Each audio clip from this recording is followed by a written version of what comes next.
Hello and welcome to Do I Like It, a show जहां हम हर बात पे बात करते हैं. And in this episode, we're talking about the film Laapataa Ladies, directed by Kiran Rao, based on a story by Biplab Goswami. Even though film को release हुए ज़्यादा देर नहीं हुई, I want to dive deep into some aspects of the screenplay and break down why Laapataa Ladies works where a lot of small town and message driven films fail. I won't be going too much into the acting, production design, editing, etc., even though I think the film shines in all of these departments. This episode is mostly dedicated to the screenplay of the film. And there will be some spoilers for the film, so proceed at your own risk. मैं तो कहूँगा भाई जल्दी से picture देख के आ जाओ, बहुत बढ़िया फिल्म है. उसके बाद you can watch this video. Okay, so Laapataa Ladies works on a very simple comedy of errors premise where Deepak Kumar gets married to Phool in a traditional ceremony on an auspicious day. And just like a traditional Indian bride, she has to keep her gungat on the whole time. And because it's an auspicious day of the Tritiya, जिस train से वो वापस अपने गांव जा रहा है वहाँ पे 3-4 और दुल्हन है वेयरिंग द सेम रेड घूंघट.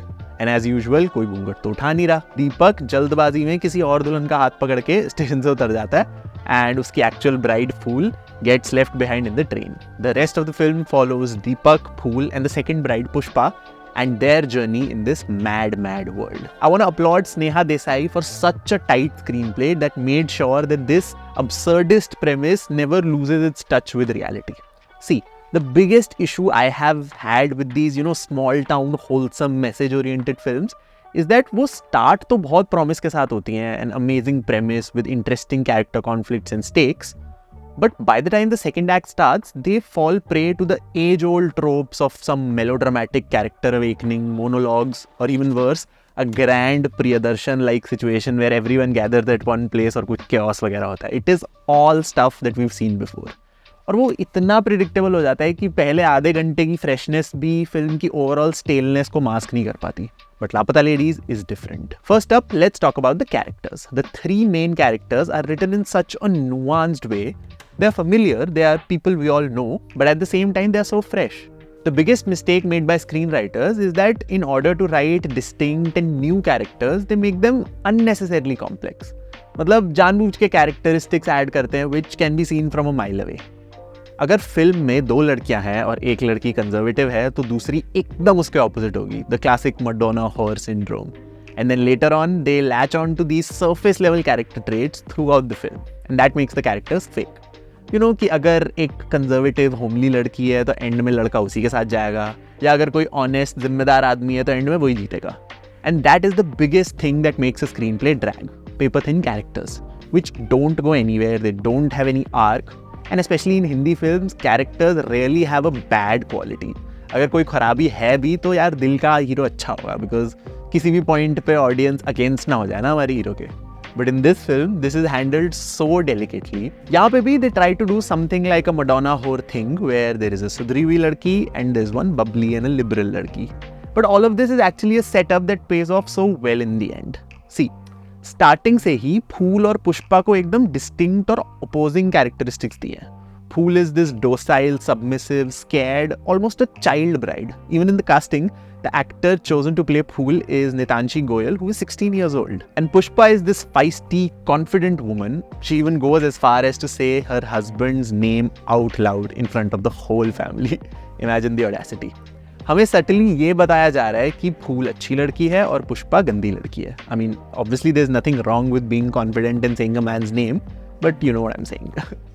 I was watching the film with my mom and she was like, दूसरी वाली लड़की शरीफ लग रही है और ये वाली लड़की देख कितनी तेज है. And this was a very deliberate decision to make Pushpa's character come off as तेज, ताकि हमें लगे कि this is gonna be yet another story जहाँ पे end में message होगा कि you should be Sharif like Phool and not like the Tej Pushpa or something boring like that. But that's not the case. Every character trait is a red herring which serves two purposes: to throw us off and to leave us with a wholesome feeling when the payoff finally happens. Let's see that with an example. इस picture में नाम का concept ना बहुत ही important है. The two brides that get confused are called Phool and Pushpa, synonyms of the same word. Phool cannot remember her ससुराल's name. Pushpa hides her real name Jaya with a tattoo that says Shreya. There is a fun scene where a politician takes the wrong name and says दीपक की ज्योति को ढूंढना है, etc. etc. Basically नाम important है. And the most important funda is that brides cannot take their husband's name. Phool is so conditioned to not take the name of her husband that even when she's at the police station, she cannot get herself to say it out loud. Phool से जब पूछा जाता है कि तुम्हारे पति का नाम क्या है और इंस्पेक्टर पूछ रहा है तो वो शर्माती है और फिर अपने हाथ की मेहंदी दिखाती है जिसपे दीपक लिखा होता है. एंड वी थिंक कि क्या बेवकूफ़ लड़की है, कितनी सीधी है and all that. But in the climax Deepak and Phool both find each other's location. वो एक स्टेशन से दूसरे स्टेशन जा रहे हैं और यहाँ दीपक उसके स्टेशन पे आ रहा है. And they are just about to lose each other. वो यहाँ से वहाँ जा रही है, वो निकलने वाला है, ऑल ऑफ दैट. बहुत ही एकदम टेंशन का माहौल है. Deepak is just about to leave the station and then what happens, पीछे से आवाज़ आती है दीपक दीपक. फूल जो स्टार्टिंग में अपने पति का नाम भी नहीं ले पाती थी, she lets go of this conditioning to connect with the person she loves. Now that is screenwriting. Perfect setup and a perfect payoff. Or the character of the police officer played by Ravi Kishan. He's set up to be this conventional, corrupt, paan khane wala, creepy policeman. The first time we see him, he's taking a bribe and getting a woman to sing for him to free her locked up son. तो हम लोग starting से ही उससे नफरत कर रहे हैं. And when he gets to know कि पुष्पा घर से बहुत सारा सोना लेके गायब है, he makes it his life's mission to catch her. Not to find a missing person, but to get this sona in the end as a commission, right? But again, end में we flip that to reveal a softer side in him. You see, again, a subtle character setup and a payoff. And this payoff is not something that is so drastic कि वो fake लगे. रिश्वत वो अभी भी लेता है, but he's not the villain that we initially think he is. Actually, हर एक plot point में the film treads a very careful line of familiarity and subversion. The brides get exchanged because it is, a traditional arranged marriage. लड़का लड़की एक दूसरे को जानते ही नहीं है. But there is still some love blossoming between them. So they have enough stakes to, look out for each other. Pushpa/Jaya is trying to run away for her education. But every time we think कि यार ये लड़की तो भाग गई अब, she comes back and solves some problems of the family. All of this makes sure that the film never feels stale at any point of time. The moment you think something expected is going to happen, कुछ टेढ़ा ही हो जाता है.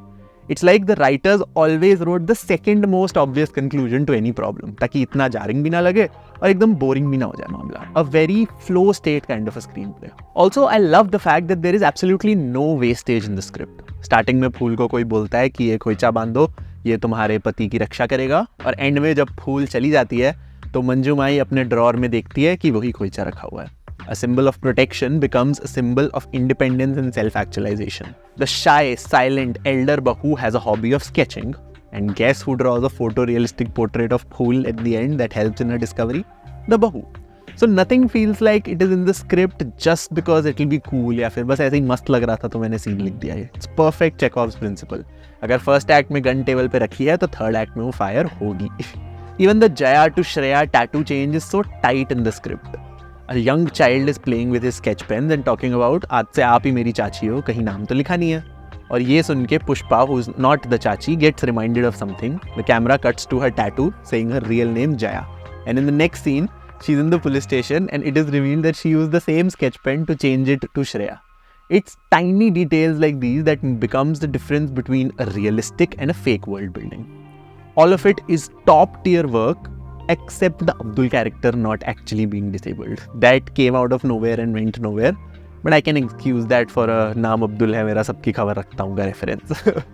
Talking about tiny details, there is a very brief shot towards the end of the film. Pushpa अपना course करने चली गई है, दीपक और फूल मिल चुके हैं, and obviously now they are trying to start their married life, right? तो उनके माँ बाप, सारे परिवार वाले सब आगे चल रहे हैं, and Deepak and Phool are walking behind. Now Deepak चुपके से tries to hold Phool's hand and it has been framed from the back, तो उन दोनों की बैक हमें दिख रही है, आगे का फेस कुछ नहीं दिख रहा है ना. Everyone else is walking आगे. Now in a brief action, Phool kind of touches her sari to do a घूंघट as she's with her family, right? And I'm like, no, ये सारी confusion घूंघट की वजह से तो ये मत करो इसे. But what she does is वो हल्का सा अपना हाथ पल्लू को टच करती है and she just lets go of it to hold Deepak's hand. Such a tiny thing, but when you look at it in the context of the whole film, it shows you how much Phool's character has grown. भाई बड़ी character arcs लिखने की जरूरत नहीं है, इतनी simplicity से भी हो जाता है काम. And this is what happens when writers spend time writing their scripts before it goes on floor. I feel oftentimes filmmakers get too excited too soon with a unique premise and don't spend the needed time to write and rewrite various drafts to reach the best possible way to deliver this premise. But with Laapataa Ladies, I can't think of anything more that could have done on the screenplay level to extract the juice out of this interesting premise. And that to me is a well-made script. And yes, that was another episode of Do I Like It about the script of Laapataa Ladies and how some key decisions made sure that the film stands the test of 2 hours in a dark theatre.